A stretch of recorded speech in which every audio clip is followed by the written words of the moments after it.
Tonight, Vice President Harris touting her record as a prosecutor, trying to make her case on one of the biggest issues of this election.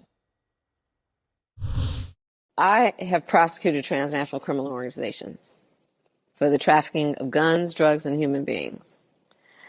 I have had a career, including now, of prioritizing that we must have a secure border. It comes, though, as CNN has an investigation which reveals a mixed record in Harris's home state of California, and Kyung La is out front. That's our choice, a prosecutor or a felon.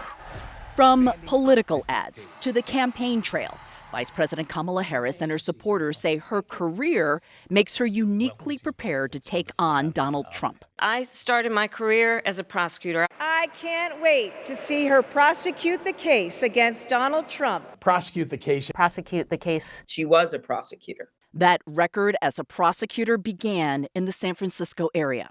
Two California families say that history and the impact on their lives deserves scrutiny as she runs for president.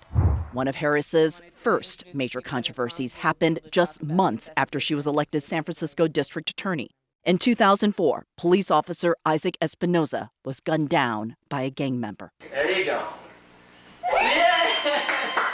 Just 29, he was a young father and devoted husband to Renata Espinoza, who had to identify his body in the hospital. I remember I walked into this room and he still had blood here. He was laying there with his eyes closed and I saw the blood here. And I walked over to him and I was just like, wake up. Harris publicly announced she would not seek the death penalty against Espinoza's killer, keeping a campaign promise despite furious political pressure. Life without possibility of parole is a severe consequence. But a decade later, as California's Attorney General, Harris defended capital punishment. When a judge found the state's death penalty to be unconstitutional, Harris and her team called the decision fundamentally misguided in a court briefing. Officer Espinoza's widow spoke to CNN in 2019, calling it a reversal driven by politics. Are you going to be for the people? Are you going to be for yourself?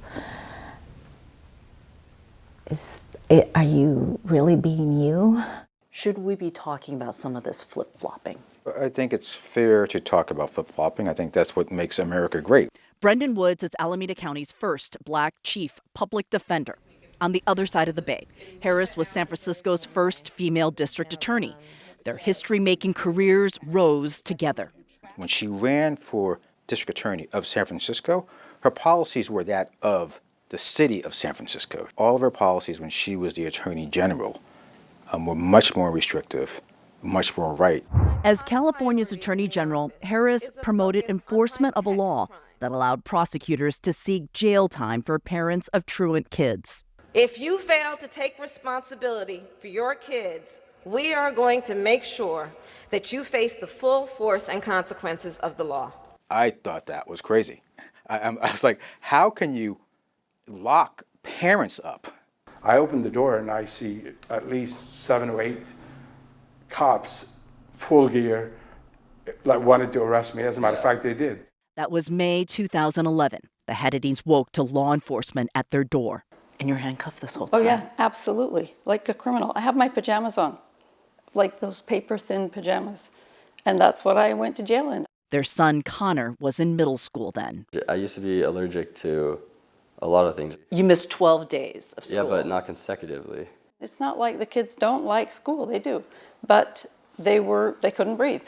Arrested under the new state truancy law, the Haddadines, who had no prior criminal history, were spotlighted in local news outlets. The electronic trail still haunts them to this day.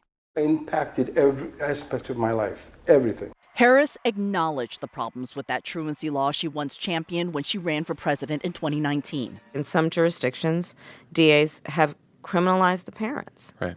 And I regret that that has happened and that the thought that anything that I did could have led to that, because that certainly was not the intention, never was the intention. Yeah. I don't think you can consider that an unintended consequence because she created the law. Harris's prosecutorial history is long and complicated for those lives who've been touched by it. And it should all be reviewed and weighed, says Woods. I think people can evolve, and I think that's what she's done. Kyung, it's interesting, hearing all of that and all those examples.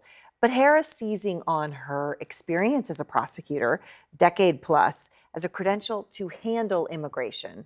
Of course, obviously, despite being the vice president in the Biden administration, are voters buying that? Well, if you look at her career, she does have a long public record to examine, both in the state of California as well as when she ran for president in 2020. And certainly she was to the left on immigration as to where she is now. But the campaign has maintained that, look, she is still keeping those same values. You've heard that before, Erin. Right. We did specifically reach out to the campaign in regards to her prosecutorial record. And this is a statement that we received from the Harris campaign that throughout her entire career, Kamala Harris has fought to protect people and hold bad actors accountable. On the issue specifically on flip-flop of the death penalty in the state of California, the campaign says the role of attorney general is different from that of district attorney, and that Harris did follow the state law. As far as Brendan Woods, Erin, he says he is still going to vote for her, even though he has public disputes with her. Wow, interesting. Well, I guess some people feel like they have to make a decision one way or the other, then they make the compromises they make.